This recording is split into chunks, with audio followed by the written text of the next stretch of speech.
Lundi politique. À chaque joute électorale, ils doivent garantir le bon déroulement du scrutin. Les agents électoraux, puisque c'est d'eux qu'il s'agit, doivent avoir aussi à cœur la confidentialité et la transparence du vote. Mais comment sont-ils recrutés? Que dit la loi en ce qui concerne leur formation? Solange Kayalagbe. L'agent électoral est toute personne recrutée, formée et nommée par la Commission électorale nationale autonome Sénat pour participer à l'organisation d'une élection. Entre autres agents électoraux, nous avons les coordonnateurs d'arrondissement et leurs assistants, les membres des postes de vote et les points focaux communaux. Les coordonnateurs d'arrondissement et de zone sont désignés parmi les magistrats, les officiers de justice, les greffiers ou les auxiliaires de justice. Les administrateurs civils, les administrateurs électoraux en activité ou non et à défaut parmi les cadres de la catégorie A de la fonction publique ou équivalent en activité ou non. Après leur nomination, selon les différentes catégories, d'après les dispositions des articles 37 et 66 du Code électoral, la Sénat organise les sessions de formation au profit des agents.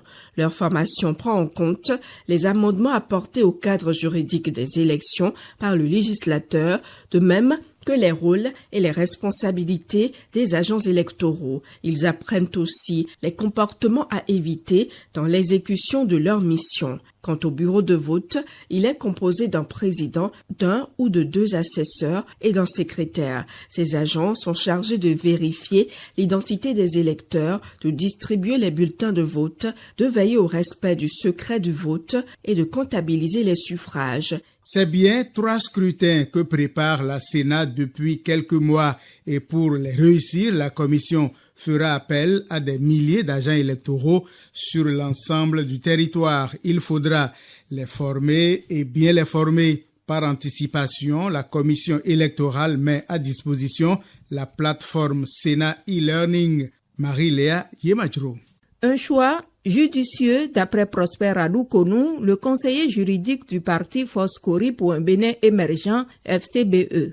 Le processus électoral devient de plus en plus complexe. Il faut informatiser certaines choses pour que, surtout les jeunes qui sont intéressés par exemple par les postes d'agents électoraux, soient informés à temps. Les efforts du gouvernement dans la densification de la fibre optique aident à cela puisque plusieurs modules de formation sont en permanence accessibles sur Sénat e-Learning. Salue Séphis Béouaguiar du parti Union progressiste Le Renouveau.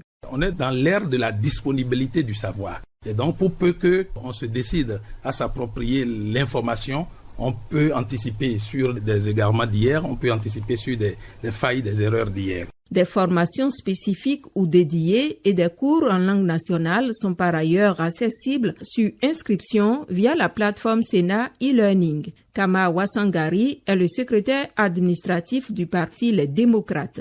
Ce que nous on a fait, c'est de commencer par sensibiliser les militants pour que quand ça va être lancé, que les gens puissent s'inscrire. Et c'est l'un des principaux buts de la formation des agents électoraux, formation assurée en grande partie par la Sénat. Les partis politiques devraient en faire de même avec leurs mandataires dans les postes de vote, fait-on observer.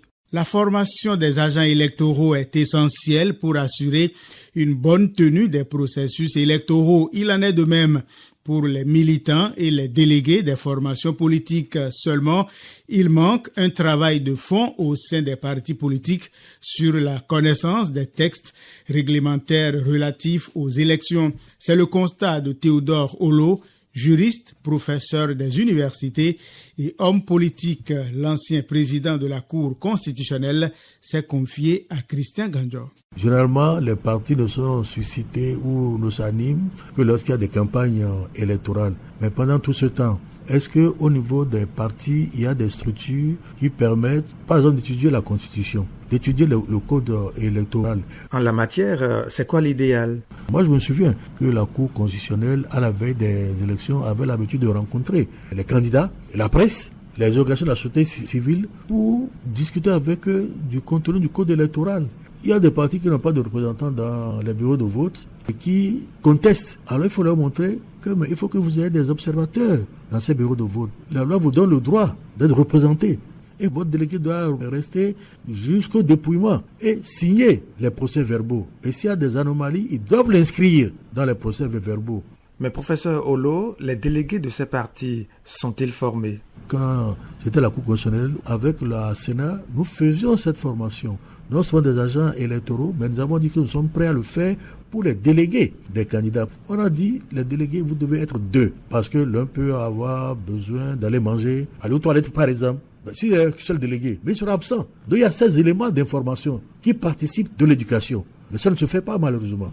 La formation des agents électoraux au Bénin est donc indispensable pour l'intégrité, la transparence et la stabilité des processus électoraux. Son impact est multiforme selon les spécialistes. Elle améliore l'efficacité opérationnelle et renforce la confiance des électeurs et des parties prenantes par la professionnalisation des acteurs. C'est aussi un mécanisme proactif de prévention des tensions post-électorales pour garantir la stabilité d'un pays.